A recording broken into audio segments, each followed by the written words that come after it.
Hello again. Today we're doing something that I've been doing with a lot of my older Doctor Who DVDs that just got brief coverage in earlier videos, just taking a closer look. And today we're doing one of my favorite sets, Doctor Who Lost in Time, collection of rare episodes.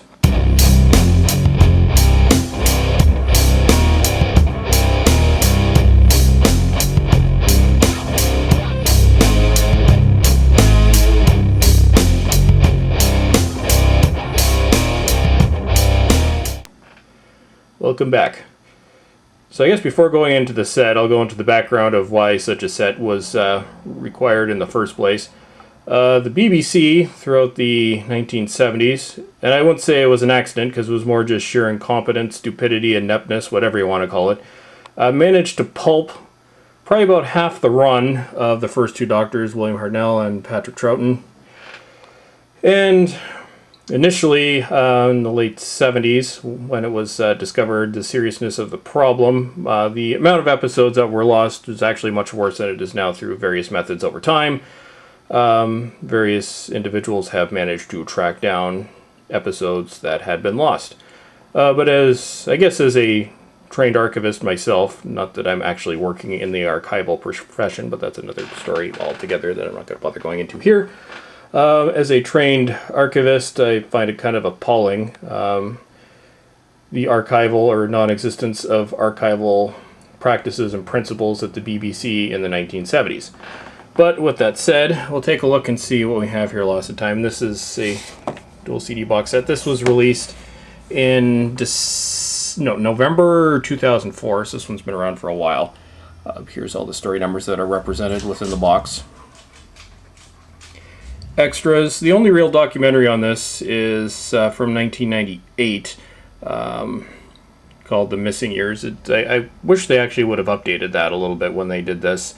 But anyways, so we'll take a look at the boxes. So in one moment, I will go in and open up the box. Okay, so here's the covers of the separate episodes or separate discs, which I believe are also still available separately.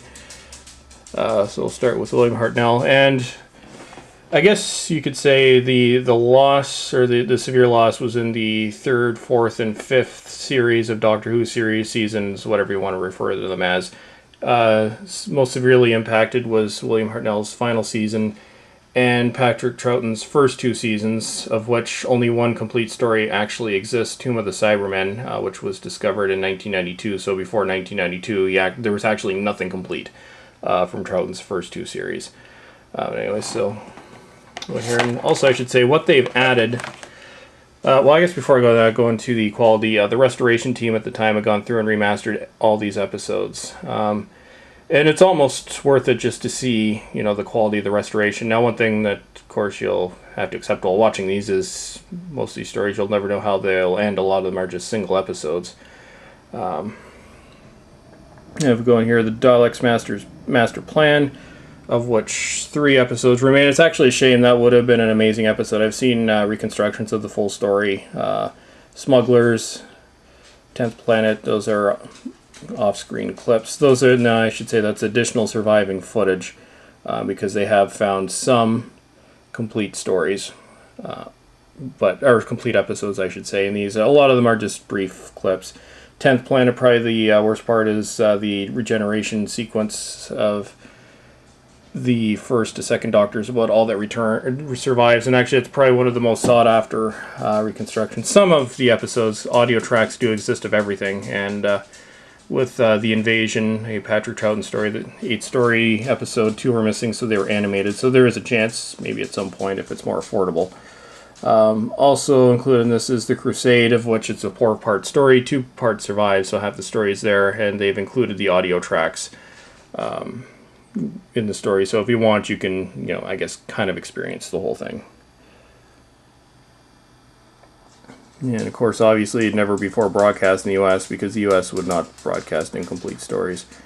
So here we go. Crusade, Daleks Master Plan, and the Celestial Toymaker is actually one that I really wish was complete. I've watched reconstructions of most of the lost stories. Okay, so there's William Hartnell.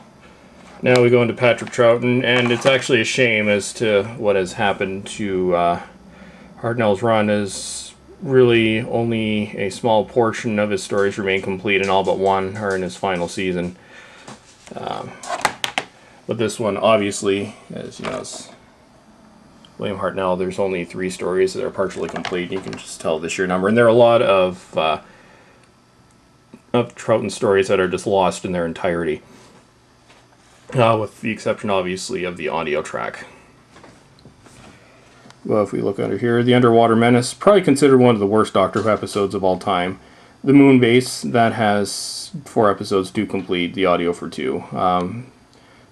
Yeah, pretty cool early Cyberman episode. The Faceless Ones, which actually probably would have been one of my favorite Troughton stories had it been complete. I've watched the reconstructions with the complete episodes. Evil of the Daleks, Abominable Snowman, Enemy of the World, Web of Fear, and there was a whole conspiracy on the Doctor Who forums, I don't know, about, I guess almost 3 years ago at this point, where it had been falsely reported that this complete story had been found. Obviously at this point it hasn't.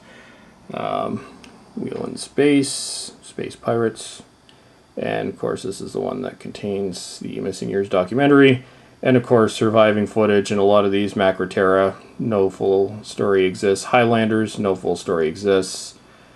Power of the Daleks, Troughton's first story, nothing exists. Fury from the Deep, nothing exists. Anyways, so there we go. So this is Doctor Who Lost in Time. So if you're looking for an introduction to early Doctor Who without, really knowing how the episodes end, this is worth it. And I'd say probably out of my entire Doctor Who collection, these probably get the most play. Anyways, so that was another one of my brief, I guess you could call it retro DVD updates, because these obviously are not new releases, but they're still cool. And so, as usual, thanks for watching, and I'll be doing more videos in the future, obviously. Goodbye.